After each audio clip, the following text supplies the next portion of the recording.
Mukunda jewellers మొట్టమొదటి factory outlet ఇప్పుడు కూకట్పల్లి, కొత్తపేట్, సోమాజిగూడ మరియు ఖమ్మంలో. నమస్తే రమ్మగారు. నమస్తే జయ. ఇది నాకు మంచి కథ, భక్తుల కథ చెప్తాం. సక్కుబాయి కథ చెప్పుకుందాం. ఈ మరాఠీ ప్రాంతంలోని మరాఠా దేశంలోనే ఒక భార్యాభర్త ఉండేవాళ్ళు. వీళ్ళు చాలా భక్తులు. పండరిపురానికి దగ్గర ఊరు వీళ్ళది. అయితే ఈ వీళ్ళకి ఒక అమ్మాయి పుట్టింది. లేక ఒకదే పిల్ల. అయితే ఈ పిల్ల పేరు సక్కుబాయి. వీళ్ళంతా బాయి పేరు కలుపుకుంటారు. కమలాబాయి అలాంటి పేర్లు ఉంటాయి కదా. బాయి అంటే స్త్రీ, బహుశా అలాగే అనిపిస్తుంది పేరు. అయితే ఈ సక్కుబాయి చిన్నప్పటి నుంచి పిల్ల కొంచెం మంచి బుద్ధి కలిగిన పిల్ల, వివేకవంతురాలు, బాగా భక్తి. పక్కనున్న గుళ్ళోకి వెళ్ళేది, వాళ్ళ అమ్మ చెప్పిన మాట వినేది, స్నేహితులతో ఆడుకునేది, బుద్ధిమంతురాలుగా ఉండేది. చిన్నప్పుడట ఒక 7-8 సంవత్సరాల వయసు ఉన్నప్పుడు, 8 ఏళ్ల వయసు అప్పుడు వాకిట్లో కూర్చుని మట్టితో గుడి కట్టుకుంటోంది. పిల్లలు ఇసుక గూళ్ళు కడతారు కదా, అవును, పిచ్చి గూళ్ళు, చిన్న చిన్న గూడులా కట్టి దాన్ని ఇట్లా గుడిలాగా చేస్తుంది. సదానందుడు అనే ఒక సిద్ధుడు, ఒక యోగి ఆ దారిలో వెళ్తున్నాడు. ఆయన ఏదో జపం చేసుకుంటూ వెళ్తూ ఆయన కాలు ఈ గుడి మీద పడింది. పిల్ల కట్టుకుంటున్న ఇసుగూడు మీద పడేసరికల్లా ఇసుగూడు అణిగిపోయింది. పిల్ల బెక్కమొహం వేసి ఏడుపు మొహంతో చూసింది ఆయనకేసి. ఆయనకి తెలిసింది తను ఏం చేశాను. చూసుకుని అమ్మ నెత్తి మీద చెయ్యేసి చెప్పేట, సృష్టి బ్రహ్మదేవుడు ఇలాంటి మృణ్మయ మందిరాలు నిర్మిస్తాడు, మట్టితో చేసేవి. ఆ మృణ్మయ మందిరాలు మట్టి మందిరాలం మనము. ఈ మృణ్మయ మందిరంలో ఒక తన్మయ మందిరాన్ని నిర్మించాలి. మట్టి గూడు, భగవంతుడు నిర్మించిన మట్టి గూట్లో జీవుడు ఉంటాడు. మనం నిర్మించిన తన్మయ మందిరంలో అంటే తనువుతో లోపల చేసినటువంటి గుడిలో భగవంతుడు ఉంటాడు. ఆ తన్మయ మందిరంలో భగవంతుడిని ఉంచాలంటే చిన్మయ స్ఫూర్తి కావాలి. దానికి చిత్ ఏమిటో తెలుసుకోవాలి. మనము కానిది ఇంకొకటి ఏదో ఉంది.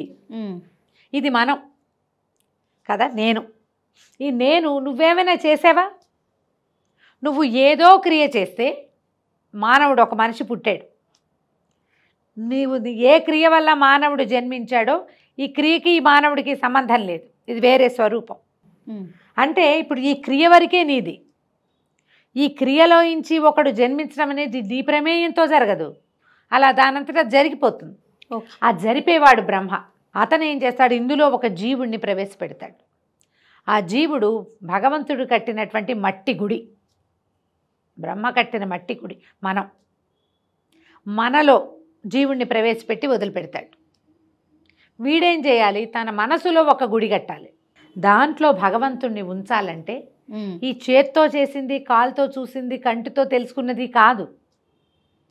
కంటికి కనపడనిది, చేత్తో చేయలేనిది అయినటువంటి ఒక స్వరూపాన్ని అక్కడ ప్రతిష్ఠ చేయాలి. ఆ స్వరూప ప్రతిష్ఠ ఎలా జరుగుతుంది అని చెప్పి ఈ పిల్లకి చెప్పాడు. ఆ స్ఫూర్తిని కలిగిద్దాం, నేను నీకు కలిగిస్తానని పాండురంగ మంత్రాన్ని ఉపదేశం చేసేట 8 ఏళ్ల పిల్లకి. ఆమె ఆ 8 ఏళ్ల పిల్ల అప్పటి నుంచి పాండురంగ మంత్రం చెప్పుకుంటూ ఉండేది. భగవంతుడు, ఇప్పుడు నువ్వు చేసేది ఏది భగవంతుడు కాదు, నీ బుద్ధి నిలవడానికి ఏర్పరచుకుంటావు. గుళ్ళు గోపురాలు ఎన్నున్నాయి జయ. అవునండి, ఎన్ని వేల లక్షల దేవాలయాలు ఉన్నాయి, ఎన్నో ప్రతిమా స్వరూపాలు. ఈ స్వరూపం మనకి ఎందుకు పెడతారంటే మన బుద్ధి ఒక స్వరూపం యందు నిలబడ్డానికి. దాని యందు నిలబడ్డాక దాని పైది ఏమిటి, అసలు భగవంతుడు ఈ స్వరూపంలో ఎందుకు కనపడుతున్నాడు, ఎందుకు ఈయన చతుర్భుజమూర్తిగా ఉంటాడు, నీలాగా నాలాగా ఎందుకు లేడు, లీలామానుష విగ్రహుడిగా ఎలా ఉన్నాడు, ఒక లింగాకారంలో ఎట్లా ఉన్నాడు, ఆమె అంత 18 చేతులు పెట్టుకుని ఎందుకు ఉంటుంది, మనలాగా ఎందుకు ఉండదు, అంట్ల చెంబులు తవ్వుకుంటూ లేదే అమ్మవారు. ఎందుకు ఒక ప్రత్యేక స్వరూపం. నీలో నీకు తెలియని భగవదంశ ఒకటి ఉంది, అది ఎన్ని రూపాలైనా ధరించగలదు. నీలో, నాలో, పిచకలో, పందిలో అంతా ఒకటే ఉంది. ప్రతి దాంట్లోనూ ఇలా ప్రత్యేకమైన స్వరూపం ఉంది. అందులోకి వెళ్ళలేకపోతాం మనం. ఎంతసేపు ముక్కు కన్ను వాటినే చూస్తూ ఉంటాం. ఇలాంటి భావాలని ఈయన సదానందుడు ఈ అమ్మాయికి, సక్కుబాయికి కలిగించాడు. పిల్లవ కాస్త పెద్దదయ్యాక వివాహం చేశారు. మరాఠీ పేర్లు కదా, మిత్రకాంతుడు అనే పేరున్న ఆయనతోటి పెళ్లి చేశారు. పెళ్లి చేస్తే అత్తగారు వాళ్ళు ఈ పిల్ల భక్తి, పూజ చేసుకోవటం, పాండురంగాన్ని కొలవటం వాళ్ళకి విసుగ్గా ఉండేది. వాళ్ళ ఇంట్లో వాళ్ళంత భక్తిపరులు కాదు. వాళ్ళ భక్తి అంతా గుళ్ళోకి వెళ్ళటం వరకే. జపం చేసుకునే భక్తి ఏమిటో తెలియదు వాళ్ళకి. గుడికి వెళ్ళటం, కార్తీక పురాణం వినటం అవే. అవన్నీ ఏమిటి మొదటి మెట్టు వాళ్ళు ఆ మెట్టు మీదే కూర్చొని అదే అద్భుతం అనుకుంటారు. ఆ మెట్టు దాటేసింది ఈ పిల్ల చిన్నప్పుడే. బాగా పని చేయించేవాళ్ళు లొంగదీసి, ఎంత పనో. అయితే ఒకసారి ఏమైందట, పండరి యాత్రకి వెళ్తున్నారు అక్కడ ఆ ప్రాంత వాసులంతా. వెళ్తుంటే వీళ్ళు పండరికి పాటలు పాడతారు. ఆ పండరి యాత్ర పాటలు మహాద్భుతంగా ఉంటాయి, అసలు పిలిచేస్తున్నట్టు ఉంటాయి అన్నమాట. ఆ భక్తి పారవస్యంలో ఈ అమ్మాయి ఏం చేసిందట, ఆ పండరి యాత్రికులతో పాటు 2 చేతులు నెత్తి మీద పెట్టుకుని పాటలు పాడుతూ వాళ్ళ వెనకాల వెళ్ళిపోయిందట. అత్తగారు చూసి ఎవరితోటి లేచకపోతుందని, మరి అంతేగా యాత్రికులు పోతేనే వాళ్ళ వెనకాల పడి వెళ్తుంటే ఏమనుకుంటారు, వాళ్ళకి ఒకటే అర్థమవుతుంది, అంతే. తొలి మెట్టు మీదే ఉన్నారు, మెట్లు ఎక్కలా, వాళ్ళు మొదటి మెట్టు తాలూకు మొదట నుంచుని ఉన్నారు. నుంచున్న వాళ్ళకి అలాగే అర్థమవుతుంది. ఆవిడ లాక్కొచ్చి ఇంట్లో పడేసింది. ఇట్లా చేస్తావా, అట్లా చేస్తావా, ఇట్లా చేస్తావా, తిట్టింది, 2 చెంపకాయలు కొట్టింది. అత్తగారులు కొట్టేవాళ్ళు, ఇప్పుడు అత్తగారులు ఒట్టుగా తిడుతున్నారు. కొట్టి ఏం చేసిందట, ఒక బస్తాడు జొన్నలు అక్కడ పడేసి జొన్న పిండంతా విసరమందిట. వాళ్ళు జొన్న ఎక్కువ తింటారు కదా. అవును. ఆ జొన్న పిండి ఏం విసురుతుంది అమ్మాయి, ఏవో విసిరింది. విసిరి విసిరి విసిరి పాట పాడుకుంటూనే ఏదో తమాషా పండరి యాత్ర పాట కూడా ఒకటి చిన్నప్పుడు నేర్చుకున్నాం మేము, మర్చిపోయినా, గుర్తు రావట్లేదు. పిలుస్తూ ఉంటారనమాట, వెళ్దాం వెళ్దాం వెళ్దాం పండరిపురం యాత్రకి వెళ్ళాలని. నడిచి వెళ్తారు. ఇప్పటికీ కూడా పండరిపురానికి నడక యాత్రికులు బాగా కనిపిస్తారు. ఏ ఊరుంటే ఆ ఊరు నుంచి బయలుదేరి నడుచుకుంటూ వెళ్తారు పాటలు పాడుకుంటూ. ఆ పాట పాడుతూ పాడుతూ సొమ్మసిల్లి పడిపోయిందట. పాండురంగడు వచ్చి ఆమె బదులు మొత్తం బస్తా పిండంతా విసిరేసాడు. ఈవిడ స్వరూపంలోనే, ఈవిడ రూపంలోనే పిండి విసిరాడు. ఆవిడ ఏ టైంలో లేచినా అత్తగారు లేచి చూస్తోంది కోడలు ఏం చేస్తోంది అని. 12ంటికి లేచింది, పిండి విసురుతోంది కోడలు. 2ంటికి లేచింది, కోడలు పిండి విసురుతోంది. 4ంటికి లేచినా విసురుతోంది. తెల్లవారి ఇంతకీ అమ్మాయి అక్కడ లేదు, ఓ పక్కన సమస్యలు పడుకున్నది. పొద్దున్నే లేచి క్షమించత్తయ్యా నేను పిండి విసరలేకపోయానంటే నిర్ఘాంతపోయారు ఇంటిల్లి పాది. తింటూ పదగా ఇది ఇక్కడే ఉంది, పిండంతా విసరమని పడి ఉంది. ఆవిడ చూసింది కదా. దాంతో అత్తగారు ఏమనుకుందంటే దీనికి భగవంతుడు సహాయం చేస్తున్నాడని అర్థమైంది. కోపం పట్టలేకపోయింది. భగవంతుడి సహాయం కూడా అయినా సరే ఆవిడకి దీనికి దేవుడు దిగి రావడం ఏంటి, వెర్రిబొందా, దీనికి ఎందుకు రావాలి దేవుడు దిగి? ఓకే. మీకు ఇలా పోటీ పెట్టుకోవడానికి పంతానికి భక్తి గిక్తి అడ్డం రావు. భగవంతుడు కూడా కాదు, వాడికి ప్రత్యక్ష అవటం ఏమిటి, అలా కదా కావాలి, నాకు కదా కావాలి. మేము రోజు గుడిలోకి వెళ్ళేవాళ్ళం. ఇది గుడికి వెళ్ళదు, గోపురానికి వెళ్ళదు, ఎంతసేపు గుడి కూడా అని జపం చేస్తుంది. దాంతో ఏమవుతుంది, గుడికెళ్ళి దర్శనం చేసి పువ్వులు సమర్పిస్తే కదా భగవంతుడు వచ్చే దానికి వస్తాడు. దీనికి ఎట్లా వస్తాడు? మళ్ళీ ఒకసారి పండరి యాత్రకి చాటింపు వచ్చింది ఊళ్ళో. వచ్చేసరికల్లా ఈవిడ వెళ్దామనుకుని అడిగితే అత్తగారు ఒప్పుకోక మజ్జిగ కవ్వం కట్టే స్తంభానికి వేసి కట్టేసింది. యాత్ర కిందటిసారి వెళ్ళిపోయింది కదా, తన్మయత్వంలో వాళ్ళ వెనకాల పోతోంది, అందుకని లాక్కొచ్చింది కదా అత్తగారు. ఈసారి కట్టేసి వెళ్ళిపోకుండా ఉండటానికి తాడేసి కట్టేసింది.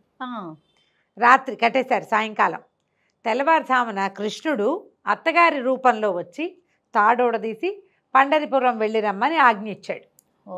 అత్తగారే ఒప్పుకుంది కాబట్టి ఈవిడ భజన చేసుకుంటూ ఆ వెళ్తున్న జనాలతో పాటు ఆవిడ వెళ్ళిపోయింది. కృష్ణుడు అప్పుడు సక్కుబాయి వేషంతో ఆ స్తంభానికి వేసి కట్టేసుకున్నాడు. పాండురంగడే ఆయనే బంధింపబడ్డాడు సక్కుబాయి బదులు. చిన్నప్పుడు వాళ్ళ అమ్మ కట్టేసింది ఒకసారి ఈయన్ని. దేనికేసి కట్టింది, రోడ్డు కట్టింది. ఈసారి మజ్జిగ చేసే కవ్వం స్తంభానికి వేసి కట్టుబడి నుంచునున్నాడు. అత్తగారు వచ్చింది, తెల్లవారు చూసుకుంది, పండరి యాత్ర వెళ్ళిపోయింది, ఇంక ఇదేం చేయదని బూడదీసింది కట్లు.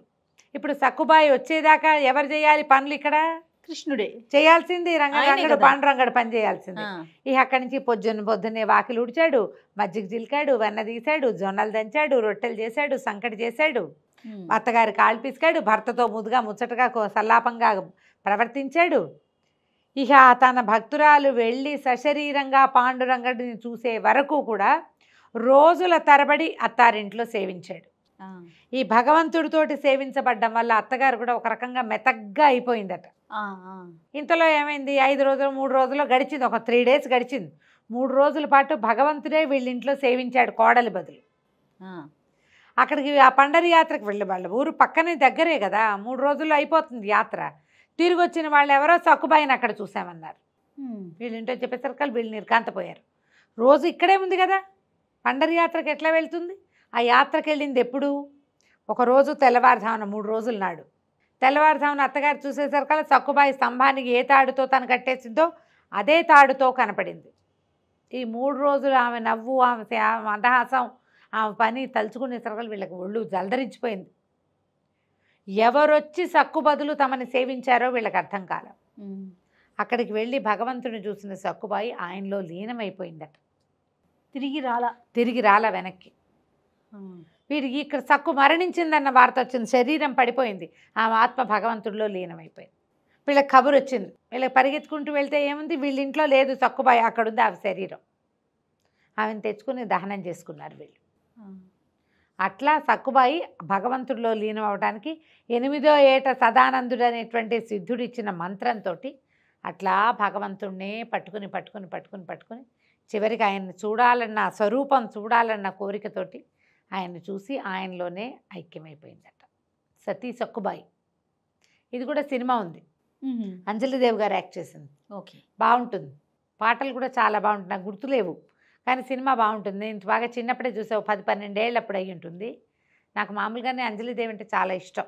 ఓకే, నా నవ్వు అది బాగా నచ్చుతాయి నాకు. నాకు రౌండ్ ఫేస్ ఇష్టం అని చెప్తుంటాను ప్రతిసారి నీకు. అంజలిదేవేనా? రైట్, చాలా ఇష్టం నాకు. ఓకే, నచ్చడానికి ఏముంది, మనకు ఎవరో ఒకళ్ళు నచ్చుతుంటారు కదా, ఫ్యాన్స్ అని చెప్పడానికి వీల్లేదు, వాళ్ళు నచ్చుతారు, బాగా యాక్ట్ చేస్తారు, సినిమా చాలా బాగుంటుంది. ఇదే కథ నడుస్తుంది అన్నమాట. మనకి ఇలాంటి భక్తుల కాథలు ఎన్ని కనపడతాయో. అయితే వీళ్ళు మళ్ళీ ఎప్పుడో ఏదో మనకి ముందు యుగం వాళ్ళు కాదు, కలియుగంలో వాళ్ళే. అవును, భక్త తుకారాం కథ ఒకటి ఇలాంటిదే, అది ఆ కథ కూడా చిత్రమైన గాథలు. చాలా బాగుంది రమ్మగారు. నమస్తే. నమస్తే.